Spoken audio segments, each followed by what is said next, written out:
Hi hello hour friends എല്ലാവർക്കും സുഖം വിശ്വസിക്കുന്നു. അപ്പം നമ്മളൊരു കല്യാണത്തിന് മുന്നത്തെ ഒരു എന്താ പറയാ ഗ്രൂം ഷവർ അങ്ങനത്തെ ഒരു പരിപാടിക്ക് വേണ്ടി വന്നേക്കാണ്. ഗാലാനെറ്റ് നമ്മൾ ഈ പ്രോഗ്രാമിൽ പേരിട്ടിട്ടുള്ളത് കേട്ടോ. അപ്പം ഇത് മുന്നേ നമ്മളൊരു ഒരു കല്യാണ സീരീസ് ഇട്ടിട്ടുണ്ടായിരുന്നു. മുന്നേ കാക്കാടെ കല്യാണം പാർട്ട് 1, 2, 3 കണ്ടിട്ടുണ്ടായിരുന്നു. അപ്പൊ അവരുടെ വീട്ടിൽ തന്നെ കല്യാണമാണ്, കാക്കാടെ കസിന്റെ കല്യാണമാണ് കേട്ടോ. അപ്പൊ ഇത് ഡിസ്കോ തീമിലായിരുന്നു ചെയ്തിട്ടുണ്ടായിരുന്നത്. അപ്പൊ നമ്മളെല്ലാവരും ബ്ലാക്ക് ഡ്രസ്സൊക്കെ ഇട്ടിട്ടാണ് വന്നിട്ടുള്ളത്. ബ്ലാക്ക്, ഗോൾഡൻ, സിൽവർ, അങ്ങനെ 3 കളർ ഉണ്ടായിരുന്നു. പക്ഷെ മെജോറിറ്റി ബ്ലാക്ക് ആയിരുന്നു. അപ്പം എല്ലാവരും ഇതേ എത്തിക്കൊണ്ടിരിക്കുന്ന ഇന്റിമേറ്റ് ഫാമിലി മാത്രമേ ഉള്ളൂ, അല്ലാണ്ട് കൂടുതൽ പുറത്തുനിന്ന് ആൾക്കാരൊന്നുമില്ല. ജസ്റ്റ് വീട്ടിലെ മെമ്പേഴ്സ് മാത്രമായിട്ടുള്ള ഒരു ചെറിയ പ്രോഗ്രാം ആയിരുന്നു കേട്ടോ. അപ്പൊ നമ്മുടെ അടുത്തുള്ള ഒരു ഹോട്ടലിൽ തന്നെ പാർട്ടി ഹാളിൽ വെച്ചിട്ട് നടത്തിയിട്ടുണ്ടായിരുന്നത്. അപ്പം എല്ലാവരും എത്തിക്കൊണ്ടിരിക്കുകയാണ് കേട്ടോ. ഇന്നത്തെ ദിവസം എനിക്ക് ഒട്ടും വയ്യായിരുന്നു. എനിക്ക് ഭയങ്കര പനിയായിട്ടൊക്കെ ഇരിക്കുകയായിരുന്നു. പനിയും കോൾഡും ഒക്കെ ഭയങ്കര ബുദ്ധിമുട്ട്. അതായത് ഞാൻ മാസ്ക് ഒക്കെ ഇട്ടിട്ടാണ് ഉണ്ടായിരുന്നത്. ഇത് നമ്മുടെ ഫാമിലിയിലത്തെ കല്യാണമല്ലേ, ഇനി ബാക്കിയുള്ളവർക്ക് ആർക്കെങ്കിലും വന്നാലോ എന്നൊരു പേടി കാരണം ഞാൻ മാസ്ക് ഒക്കെ ഇട്ടിട്ട് ഇരുന്നിട്ടുണ്ടായിരുന്നു. ഞങ്ങൾ കാരണം എല്ലാതും കഴിയാനും നിന്നില്ല. കുറച്ച് നേരമൊക്കെ നിന്ന് പരിപാടിയിലൊക്കെ പങ്കെടുത്തിട്ട് ഞങ്ങൾ പോയി. ഇപ്പൊ ഇങ്ങനെ ഒത്തിരി വന്ന് ഇനിയിപ്പോൾ 2 ഫാമിലിന് വരാനുണ്ട്, അതിന് വേണ്ടി വെയിറ്റ് ചെയ്യണം. പിന്നെ പുതിയാപ്പുള്ള സ്റ്റേജിലേക്ക് കയറ്റി നമുക്ക് ഇങ്ങനെ പരിപാടികളൊക്കെ തുടങ്ങാന്നുള്ള രീതിയിലെല്ലാം സെറ്റ് ചെയ്തിട്ടുണ്ട്. ടേബിളെല്ലാം സെറ്റ് ചെയ്ത് പഴയ ഡിസ്കോ കാലത്തിലേക്കൊക്കെ സെറ്റ് ചെയ്ത് വെച്ചിട്ടുണ്ട്. സൂപ്പറായിരുന്നു കേട്ടോ, നല്ല പരിപാടിയായിരുന്നു. ഫുൾ പ്രോഗ്രാം കഴിഞ്ഞിട്ട് പോകണം എന്നൊക്കെ ആഗ്രഹം ഉണ്ടായിരുന്നു. പക്ഷെ പിറ്റേ ദിവസം ഇനി മെഹന്തി ഫംഗ്ഷനും ഒക്കെ പങ്കെടുക്കാനല്ല. അത് കഴിഞ്ഞ പിന്നെ നിക്കാഹാണ് കോഴിക്കോട് വെച്ചിട്ടായിരുന്നു. പിന്നെ ഒരു ദിവസം ഗ്യാപ്പ് എടുത്തിട്ടായിരുന്നു റിസപ്ഷൻ ഉണ്ടായിരുന്നത്.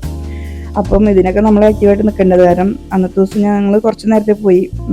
എന്നാലും ഒരുവിധം പ്രോഗ്രാമൊക്കെ കണ്ടിട്ടാണ് പോയത്. കംപ്ലീറ്റ് ആയില്ല എന്നുള്ളത് മാത്രമേ ഉള്ളൂ. അപ്പോൾ അങ്ങനെ അതേ ഇപ്പോൾ എല്ലാവരും വന്നുകൊണ്ടിരിക്കുന്നത് സ്റ്റേജിലേക്ക് പുതിയ ആപ്പിളിനെ കയറ്റുകയാണ്.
കുട്ടികൾ സെറ്റൊക്കെ കയറി നിന്ന് ഫോട്ടോസും കേക്ക് കട്ടിങ്ങും പരിപാടിയൊക്കെ കഴിഞ്ഞു. കുറേ പാട്ടൊക്കെ ഇട്ടിട്ടുണ്ടായിരുന്നുണ്ട്. പക്ഷെ എനിക്ക് നമ്മുടെ കോപ്പിറൈറ്റിൻ്റെ ഇഷ്യൂ വന്നാലോ എന്നുള്ള പേടി കാരണം ഞാൻ പാട്ടൊക്കെ കുറേ കട്ട് ചെയ്ത് കളഞ്ഞാണ് കേട്ടോ. അതുകൊണ്ടാണ് എൻ്റെ വോയിസ് തന്നെ കൊടുക്കേണ്ടി വരുന്നത്. കുറച്ചൊക്കെ ഞാൻ ഇട്ട് നോക്കിയിട്ടുണ്ട്, എങ്ങനെയെന്നറിയില്ല. അപ്പോൾ ഇത് പുതിയാപ്പളുടെ ഉമ്മയും വാപ്പയാണ് കേട്ടോ. അപ്പോൾ അവർ ഫാമിലി ഫോട്ടോസ് ക്ലിക്ക് ചെയ്തുകൊണ്ടിരിക്കുകയാണ്. അവർക്കൊരു സിസ്റ്ററും കൂടി ഉണ്ട്, പയ്യനും സിസ്റ്ററും ഹസ്ബൻഡും ഒരു കുഞ്ഞു മോനും കൂടി ഉണ്ട്. അവരെല്ലാവരും കയറി നിന്നിട്ടുള്ള ഫോട്ടോസൊക്കെ വരുന്നുണ്ട് കേട്ടോ. ഞാൻ എല്ലാവരും കയറി കുറേ ഫോട്ടോസൊക്കെ എടുത്തിരുന്നു. പക്ഷെ എനിക്ക് തീരെ വയ്യായിരുന്നു, അതുകൊണ്ട് ഞാൻ എല്ലാവരും ഒന്നും വീഡിയോസൊന്നും എടുത്തില്ല. കുറച്ചൊക്കെ ഞാൻ എടുത്ത്, ഞാനല്ല എൻ്റെ മക്കളെ കൊണ്ട് എടുപ്പിച്ചത്. എനിക്ക് ഒട്ടും വയ്യായിരുന്നു. അതാണ് ഷെയ്ക്ക് വല്ലാതെ വന്നിട്ടുള്ളത്. പിള്ളേർ എടുക്കണോണ്ടാണ് ഷെയ്ക്ക് വന്നിട്ടുള്ളത്.